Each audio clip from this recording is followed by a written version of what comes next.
Hello and welcome to Autodidact IS. Today's editorial topics are stepping back from an ecological abyss, high points in science, technology, and innovation. And third one is the coming 75 years. ये तीन topic है. Let us start with the first one.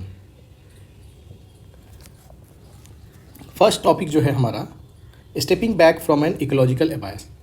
ये टॉपिक हम लोग 4 heading के अंतर्गत देख सकते हैं और ये बेसिकली स्टार्ट होता है कि कैसे हमारा कैसे इकोलॉजिकल डिग्रेडेशन हो रहा है.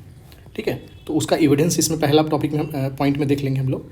दूसरा जो है हमारा उसमें हम लोग वो जो डिग्रेडेशन हुआ है उसमें गवर्नमेंट का रोल क्या रहा. ठीक है, और तीसरा अभी उस डिग्रेडेशन को रोकने के लिए हमारे यहाँ पे क्या क्या इनिशिएटिव चल रहा है. ठीक है, और क्या ज़रूरत है, लास्ट व्हाट नीडेड.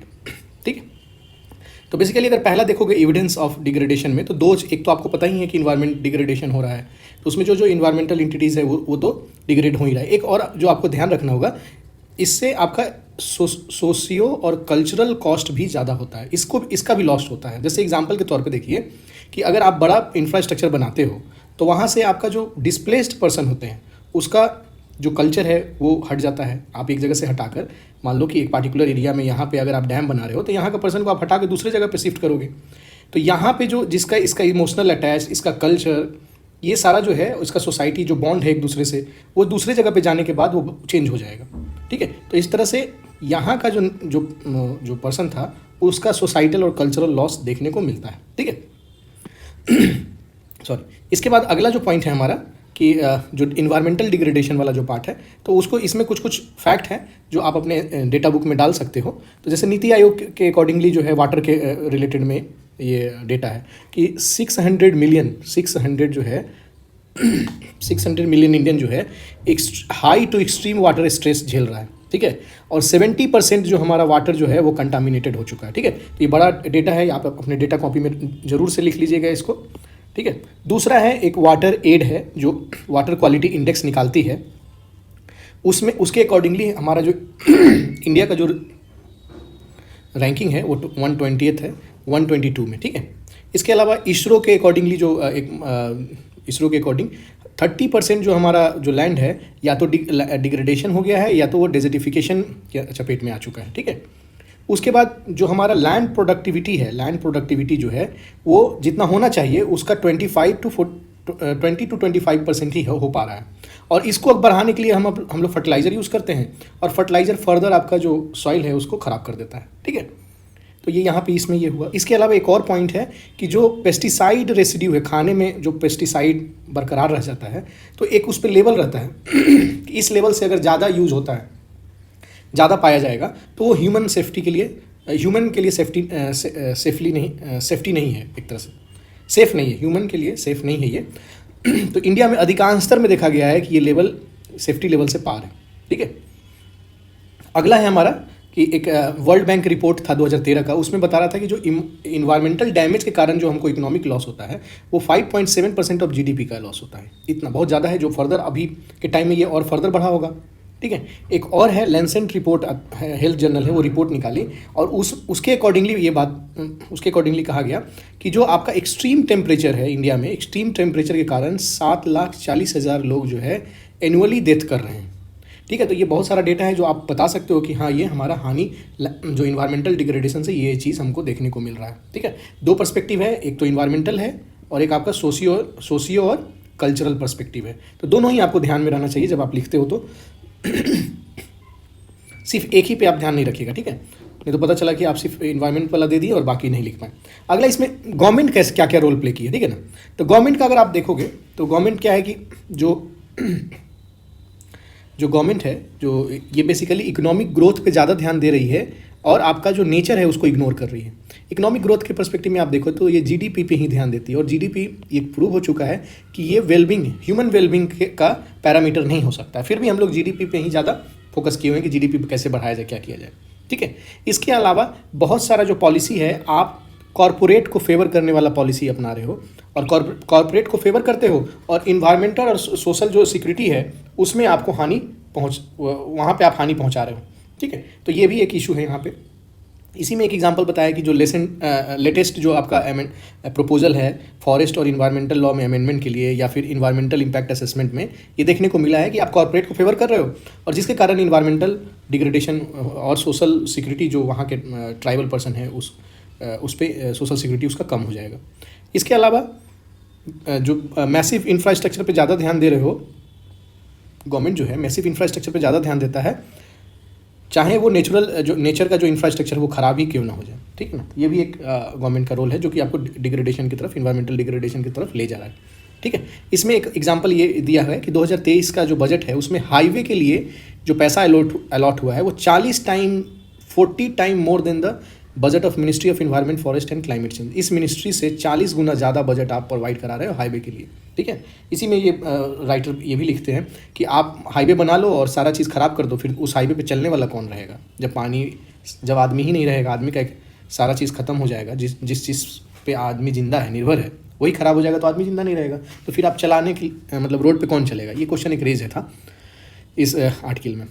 इसके अलावा ये इकोनॉमिक रिफॉर्म को भी ये मानते हैं कि इसके कारण आपका डिग्रेडेशन हुआ है। खास करके 1991 वाला जो इकोनॉमिक रिफॉर्म है उसको भी यूज़ किया गया है, ठीक है। तो इसमें क्या है, with the economic reform the issue of environmental sustainability was relegated to backyard, मतलब इसको पीछे कर दिया गया और इकोनॉमिक रिफॉर्म ही किया गया था कि हमारा इकोनॉमिक ग्रोथ हो और इन्वायरमेंटल सस्टेनेबिलिटी का बात को पीछे करके।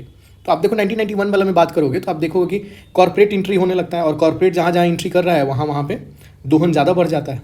इसी में आप देखोगे कि आपका नेचुरल रिसोर्स का एक्सपोर्ट बढ़ जाता है, टॉक्सिक वेस्ट का इंपोर्ट बढ़ जाता है, मेरे यहाँ टॉक्सिक वेस्ट ज़्यादा आने लगेगा। इसी तरह से माइनिंग प्रोजेक्ट है जहाँ पे नहीं हुआ करता था, जो सेफ एरिया हुआ करता था उसमें भी जाने लगा, जैसे वाइल्ड लाइफ प्रोटेक्शन एरिया में भी ये पहुँचने लगा। उसके बाद आपका आदिवासी टेरिटरी है वहाँ पे भी आप माइनिंग करवाने लगे। तो ये 1991 का रिफॉर्म से आपको ये चीज़ देखने को मिलता है। इसके अलावा जो अभी नया जो मिशन आया है डीप ओशन मिशन, तो ये भी हो सकता है कि आगे आपका जो ओशन रिसोर्स है उसका दोहन करेगा और ओशन का जो इन्वायरमेंट है, इकोलॉजी है, तो उसको भी आपको ख़राब करने में ये मतलब ये ख़राब करेगा ये, ठीक है। अगला है low budget for adaptation measure. ये भी है कि अभी क्लाइमेट एक्शन प्लान जो है जो हमारा चल रहा है अभी, ठीक ना, इसके अंदर आप बताइएगा क्लाइमेट एक्शन प्लान आखिर क्या है, जाके नेट पे देखिएगा और इसके अंतर्गत कौन कौन सा प्लान है, कौन कौन सा स्कीम है वो आप बताइएगा, नेट पे कमेंट में लिखिए इसको, क्लाइमेट एक्शन प्लान, ठीक है। और इसके लिए सिर्फ 30 करोड़ दे रहे हो इस बार, ठीक है। तो ये भी आप एडॉप्टेशन मेजर पर आप ध्यान नहीं दे रहे हो। इसके अलावा जो ये तो हो गया गवर्नमेंट का, हमारा तीसरा पड़ाव ये आया इस आर्टिकल का कि क्या क्या मतलब initiative across the country to overcome this problem, क्या क्या चल रहा है। तो एक तो जैसे एक चीज़ आप ध्यान रख सकते हो कि एक नया है इनिशिएटिव आप अपने प्रिपरेशन में आप जोड़ सकते हो कि जो स्कीम आता है, जैसे मतलब स्कीम नहीं, केस स्टडी आप एग्जाम्पल में यूज़ करते हैं। जैसे आंसर लिख रहे हो तो जनरल आंसर आएगा और आप केस स्टडी को यूज़ करोगे। जैसे कि एग्जाम्पल के तौर पर लीजिए कि जैसे छत्तीसगढ़ का एग्जाम्पल है, छत्तीसगढ़ में वहाँ का एक पीडीएस सिस्टम बहुत ही मशहूर है, बहुत अच्छा तरीका से वो लागू हो रहा है, नो डाउट आप उसके बारे में जान लीजिए कि कैसे कैसे वर्क करता है। लेकिन जब एग्जाम में जाओगे तो आपके पास टाइम नहीं रहेगा कि वो पूरा चीज़ बताएं कि ऐसे ऐसे होता है। आप सिंपल ये बताओगे कि पीडीएस सिस्टम जो छत्तीसगढ़ में यूज होता है उसको हम लोग as a role model throughout the country use कर सकते हैं, ठीक है। तो ऐसे यूटिलाइज करना आपको सीखना पड़ेगा। तो यहीं पर एक है विकल्प संगम प्रोसेस इसी में, ठीक है ना। ये जो ऑर्गेनाइजेशन है वो क्या कर रही है कि जो इन्वायरमेंटल डिग्रेडेशन हो रहा है तो उसको बचाने के लिए क्या अदर अल्टरनेटिव हम लोग ढूंढ सकते हैं, ठीक है ना, उस पर ये काम कर रही है।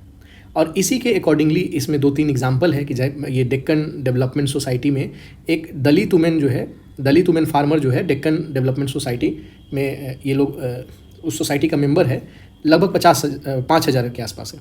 तो ये लोग क्या किया कि ये लोग एक ऑर्गेनिक फार्मिंग किया, ट्रेडिशनल सीड को यूज़ किया, ठीक है, और इसको यूज़ करके फूड सिक्योरिटी को अचीव कर लिया, ठीक है ना, फूड सिक्योरिटी को अचीव कर लिया, ये ध्यान रखिएगा।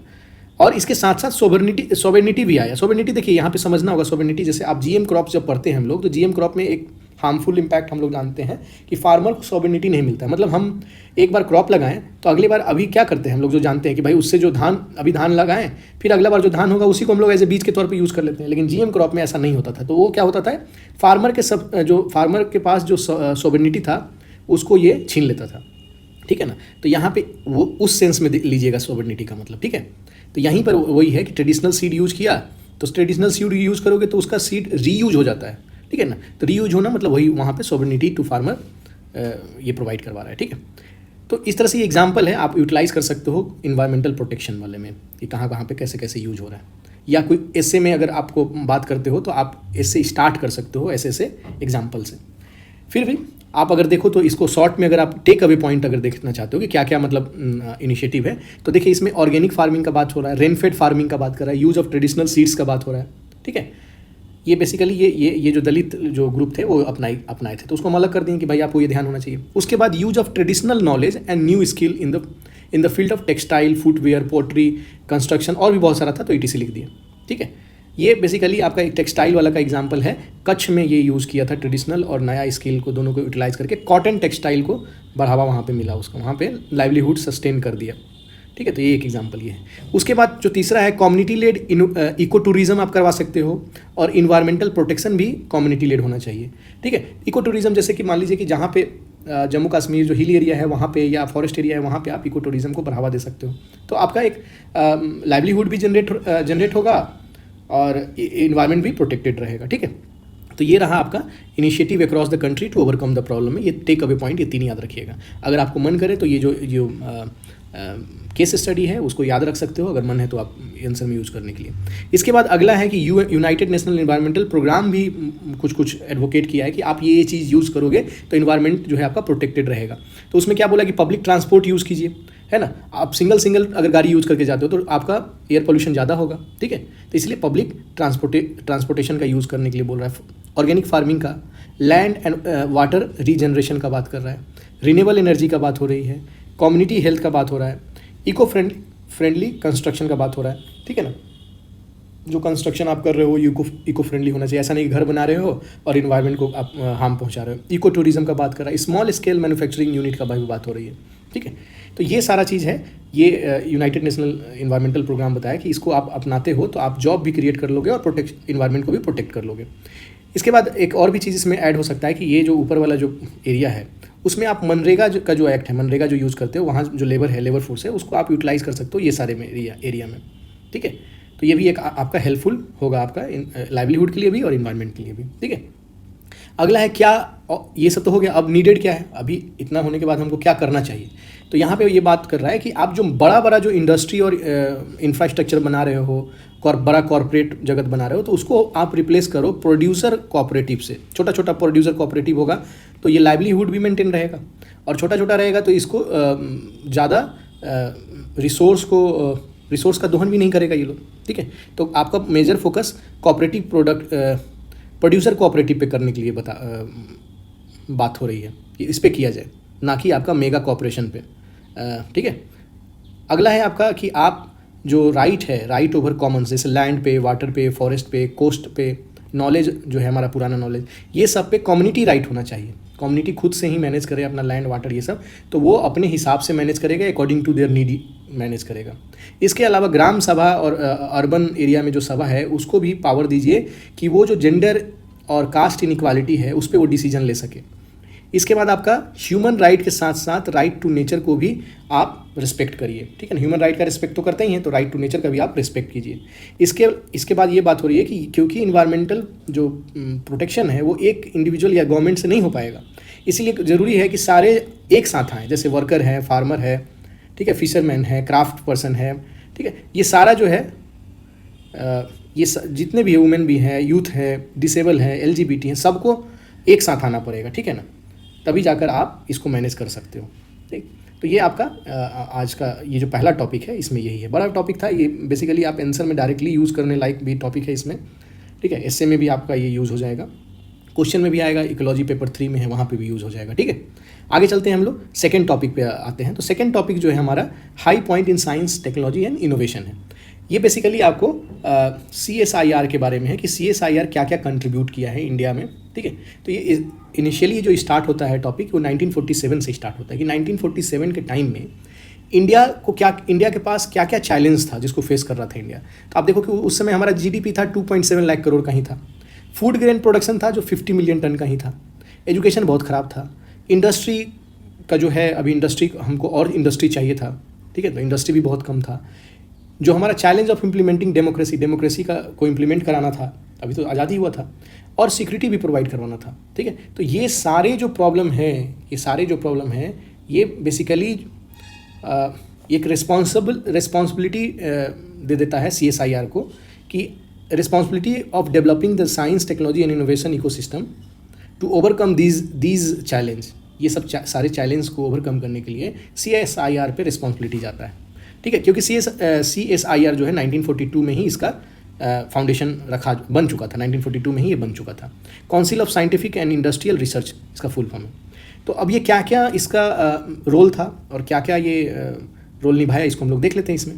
तो पहला है कि ये उस समय 5 लेबोरेटरी स्टार्ट किया, किसके किसके सपोर्ट पे, तो गवर्नमेंट पे, इंडस्ट्री और क्राउड सोर्सिंग से, मतलब अलग अलग से कुछ से चंदा वगैरह लेके क्राउड सोर्सिंग से ये 5 लेबोरेटरी वहाँ पे बनाया शुरुआती दौर में, ठीक है ना। और उसी लेबोरेटरी में तो फिर रिसर्च, साइंस, टेक्नोलॉजी, इनोवेशन होने वाला है।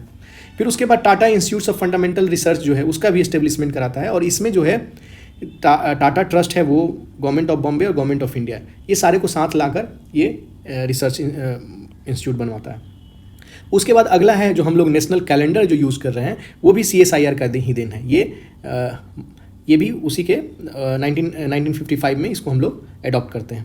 इसके बाद हम लोग जो इंक यूज़ करते हैं, जो इलेक्शन के टाइम में हाथ पे जो इंक लगाता है, वो भी CSIR का ही देना है। इससे आपको फ्री एंड फेयर इलेक्शन जो है वो इंश्योर करवाता है ना। डबल वोटिंग ना हो, जितना भी गलत काम हो वहाँ पे ना हो सके। डबल वोटिंग से तो आपको फ्री फेयर इलेक्शन नहीं होगा, ठीक है ना। तो एक तरह से डेमोक्रेसी को भी इस्टेब्लिश करने में इसका एक रोल आप देख सकते हो। इसके बाद ये लेदर इंडस्ट्री का भी डेवलपमेंट किया। लेदर इंडस्ट्री में यहाँ पे एग्जांपल है कि 1947 के टाइम में 20,000 से 25,000 के आसपास, उससे भी कम आपका एम्प्लॉयमेंट देता था लेदर इंडस्ट्री, लेकिन आज के टाइम में 4.5 मिलियन ये देता है एम्प्लॉयमेंट। इसके साथ साथ 6 बिलियन का एक्सपोर्ट है इसका, इस सेक्टर का। तो ये कैसे हुआ, तो 1948 में सेंट्रल लेदर रिसर्च इंस्टीट्यूट ये इसका एस्टेब्लिशमेंट हुआ CSIR द्वारा के। अब ये क्या काम करती है, तो ये जो टेक्नोलॉजी डेवलपमेंट करती है कि फिनिश लेदर प्रोडक्ट बनाने के लिए। उसके बाद आपका लेदर केमिकल भी ये मैन्युफैक्चरिंग करती है। उसके बाद ट्रेनिंग भी प्रोवाइड कराती है इस सेक्टर में, ठीक है। और ये सारा क्या आपका हेल्प किया, इसका रिजल्टेंट आपको यहाँ पे देखने को मिल जाता है कि कितना एम्प्लॉयमेंट दे रहा है और कितना का एक्सपोर्ट कर रहा है। इसके बाद सक्सेस इन टेक्नोलॉजी अगर आप बात करोगे तो ग्रीन रेवोल्यूशन का जो सक्सेस है उसमें भी इसका एक हाथ देखने को मिल सकता है। तो ग्रीन रेवोल्यूशन में आप क्या देखते हो कि एग्रोकेमिकल का डेवलपमेंट किया और मैकेनाइजेशन ऑफ एग्रीकल्चर, ये दोनों में इसका रोल है, ठीक है।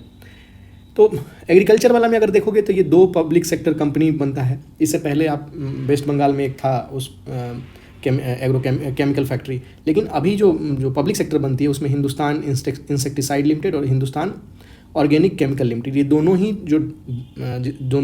जो बनता है वो एक्चुअल में CSIR का जो टेक्नोलॉजी है उसी के आधार पे वो बनाया जाता है, ठीक है।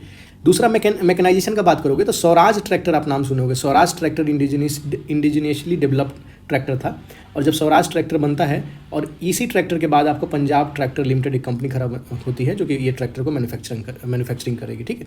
तो एक तरह से एग्रोकेमिकल और मैकेनाइजेशन ऑफ एग्रीकल्चर में भी इसका रोल है। इसके बाद anti-HIV वायरस, HIV को भी ओवरकम करने में इसका रोल यहाँ पे देखने को मिलेगा। अगला है आपका इसमें कि सेल्फ रिलायंस के तौर में आप देखोगे तो फूड एंड न्यूट्रिशन इंडस्ट्री में भी इसका बड़ा रोल है। आपको ये बफेलो मिल्क को पाउडर में कन्वर्ट करने का जो प्रोसेस था, टेक्नोलॉजी था, उसका डेवलपमेंट आपका CSIR ही करता है। 1950s के टाइम में ही ये करता है। तो जो हमारा फूड और न्यूट्रिशन का जो इशू था, बच्चा लोग का जो दूध नहीं मिल पाता था, तो ये हम सिक्योर करा पाएँ, ठीक है ना। जब मिल्क नहीं है तो डायरेक्टली इसको पहुँचाया जा सकता है, गवर्नमेंट बांट सकती है, एक ईजी वे था ना। अगर पाउडर है, दूध कैसे बांटेगी, ठीक है ना। पाउडर है तो बहुत दिन तक रख भी सकता है, गवर्नमेंट यहाँ से डिलीवर भी कर सकता है। तो एक तरह से फूड एंड न्यूट्रिशन वाले में ये हेल्प किया इस तरह से। एरोस्पेस में भी बहुत सारा इसका योगदान है, अभी भी बहुत सारा एरोस्पेस में काम कर रहे हैं। इसमें एक है 1993 में एक 1993 में एक हांसा एक है, फर्स्ट ऑल कंपोजिट एयरक्राफ्ट यहाँ पे डेवलप करती है ये।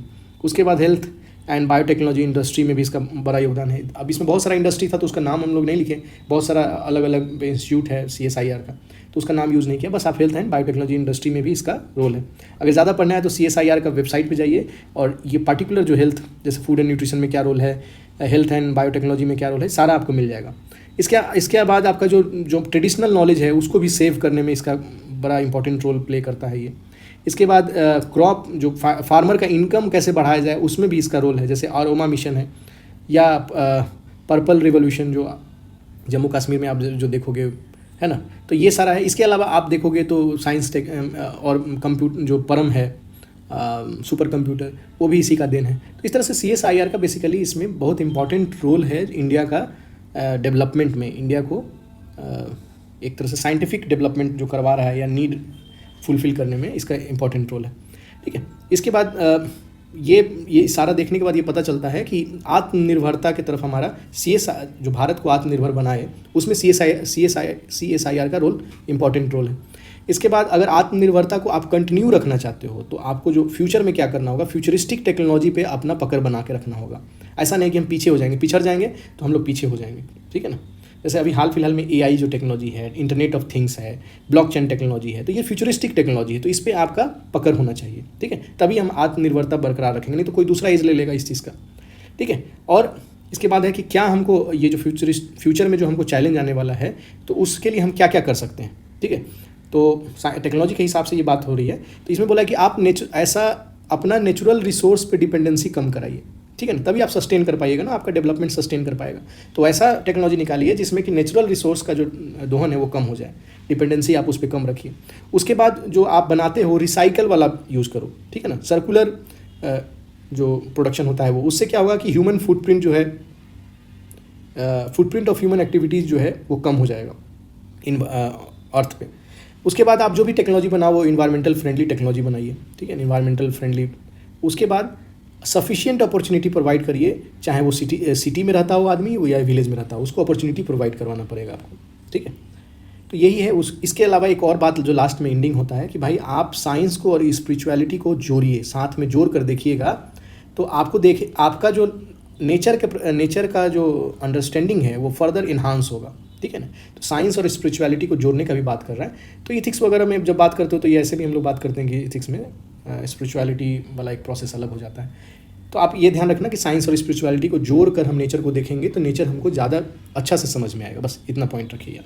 ठीक है, तो ये भी अच्छा टॉपिक था। तो आपको जो बताए हैं, जो लिखा हुआ है, कम से कम एक बार गो थ्रू हो लीजिएगा। वीडियो एक बार जरूर देखिए, एक दो बार सुन लीजिएगा तो आपको समझ में आएगा। जो नहीं समझ में आया फिर दोबारा रिवाइंड करके देख लीजिए। आगे चलते हैं, द कमिंग 75 ईयर। ठीक है ना, बेसिकली ये बात कर रहा है कि अगर हमको हायर स्टैंडर्ड अगर हम अपने पूरे सिटीजन को देना चाह रहे हैं तो उसके लिए ज़रूरी है कि हमको साइंस एंड टेक्नोलॉजी पे फोकस करना होगा। ठीक है, इसी पे ये आर्टिकल है और इसमें ये बात किया गया है कि इंडिया अभी 0.7% हमारा R&D पे खर्च करता है, जहाँ की इजराइल का जो ये खर्च है 5% है वहाँ का GDP के हिसाब से। तो ये बात कर रहा है कि आप इसको बढ़ा के 4% ऑफ GDP करिए। ठीक है, तो अगर हम इंडिया में चाहते हैं कि हायर स्टैंडर्ड ऑफ लिविंग बना रहे तो उसके लिए क्या क्या किया जा सकता है। तो एक तो पहला पॉइंट है R&D का जो खर्च है उसको 4% करिए, इससे हमारा इंफ्रास्ट्रक्चर डेवलपमेंट करने में सहायता मिलेगा। इसके बाद मैक्रो लेवल जो पॉलिसी चेंज करना होगा। ठीक है ना, कि कहाँ पे ये पैसा जो आएगा, ये 4% बढ़ा हुआ आएगा, कहाँ पे खर्च करेंगे, कैसे खर्च करेंगे, हाउ एंड वेयर, कहाँ पे ये पैसा खर्च हो, उसके लिए आप अपना पॉलिसी बनाइए पूरा। उसके बाद आपका फिजिकल इंफ्रा के साथ साथ इंटेलेक्चुअल इंफ्रा भी बनाना पड़ेगा। ठीक है, इंटेलेक्चुअल इंफ्रा आपको बनाना पड़ेगा। इसमें फिर जैसे एक क्लास अगर आप इंफ्रा दे रहे हो तो इसके साथ साथ वेल ट्रेंड जो आपका जो वर्कर है वो होना चाहिए।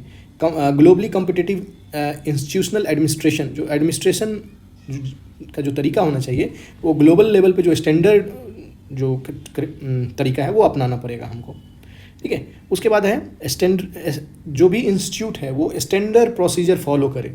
ठीक है ना, और वो स्टैंडर्ड जो प्रोसीजर है वो ग्लोबली आप जो ग्लोबल में जो अभी वर्ल्ड में जो बेस्ट प्रैक्टिस हो रहा है वहाँ से आप अडॉप्ट कर सकते हो। ठीक है, तो ये बात हो रही है कि कैसे हम high level of living standard सभी सिटीजन को इंश्योर करा सकते हैं। तो बात हुआ पहला कि आप अपना जो R&D पे जो खर्चा है उसको बढ़ाइए और उस खर्चा को सही तरीका से यूटिलाइज करिए। ठीक है, इसके बाद एक और बात होता है कि अभी जो ग्रांट पैसा तो आता है तो वो डिस्ट्रीब्यूट होता है कि जो साइंटिस्ट है उसके और इंस्टीट्यूशन को कहाँ कितना किस इंस्टीट्यूशन को मिलेगा कितना, वो डिसाइड होता है। अभी है नॉर्म्स वैसा बना हुआ है, लेकिन प्रेजेंट सिस्टम में कुछ इशू भी है। जैसे वो इशू क्या क्या है, इस इशू को रिजॉल्व करना पड़ेगा अगर आप ये प्रोवाइड कर नीड टू बी रिजॉल्व। लेकिन हम इशू देख लेते हैं। तो इनएडिक्वेट स्टाफिंग जो है ना, फंडिंग एजेंसी के पास स्टाफ ही नहीं है कि किसको कहाँ पे कैसे भेजा जाए। ट्रांसपेरेंसी, जो फंड डिस्पर्सल होता है उस पर ट्रांसपेरेंसी नहीं है। फिर उसके बाद जो इंटरनेशनल स्टैंडर्ड रिव्यू जो है वो नहीं है हमारे पास, है ना, कि भाई आप किसी को पैसा दे रहे हो तो कैसा, मतलब lack of rigorous international standard review and feedback process. ठीक है, एक तो ये पॉइंट हुआ। फिर जो पैसा देते हो वो भी डिले करके देते हो, ये भी एक आपका मुद्दा के तौर पे देख सकते हो। और अप्रेजल कि कैसे कितना पैसा किसको दिया जाए, अप्रेजल भी पुराना है, आउटडेटेड अप्रेजल आप यूज़ करो। तो ये सारा पॉइंट जो है ये दिखाता है कि जो अभी प्रेजेंट सिस्टम जो है हमारा पैसा डिस्ट्रीब्यूट करने का, वो उसमें कमी है, उसको हमको सुधारना पड़ेगा, तभी जाकर हम हाई स्टैंडर्ड का जो बात कर रहे हैं वो अचीव कर पाएंगे। इसके बाद बोल रहा है कि जो साइंस है वो मास तक पहुँचाइए, ठीक है ना, मासेस तक, ठीक है। तो ये कैसे करवा सकते हो, तो इसमें ये करना होगा कि bye promoting and facilitating individual entrepreneurs, है ना, इंडिविजुअल इंटरप्रेन्योर्स को बढ़ावा देना पड़ेगा। इसके बाद लैब को लिंक करना पड़ेगा, lab link with entrepreneur to the funnel, है ना। लैब को दो चीज़ है, लैब को एक तो आपको लैब को इंटरप्रेन्योर के साथ जोड़िए, और दूसरा जो सोसाइटी है उसके साथ भी आपको जोड़ना पड़ेगा, तभी जाके जैसे सोसाइटी नीड जो है तभी तो पता चलेगा ना कि हमको क्या किस चीज़ पे रिसर्च करना है, वो सोसाइटी नीड के अकॉर्डिंगली होना चाहिए। और मान लो इंटरप्रेन्योर का जो यहाँ बात हो रहा है, इससे क्या होगा कि कॉस्ट कटिंग हो जाएगा। मतलब आप कोई चीज़ बना रहे हो तो उसको कम दाम में कैसे बनाए, वाइबल कैसे बनाए, वो प्रोडक्ट को ज़्यादा कम दाम में और अच्छा कैसे बनाया जाए, तभी तो इंटरप्रेन्योर से लिंक कर मतलब लैब को इंटरप्रेन्योर से लिंक करेंगे तो ये अचीवमेंट हो सकता है। उसके अलावा यूनिवर्सिटी को भी आप इनकरेज कीजिए कि जो इनोवेशन है वो और जो स्टैंडर्ड प्रोसीज्योर है उसको लैब तक ही सीमित न रखे, आउटसाइड द लैब ले जाइए उसको, ठीक है ना, कॉमन पर्सन के पास ले जाइए।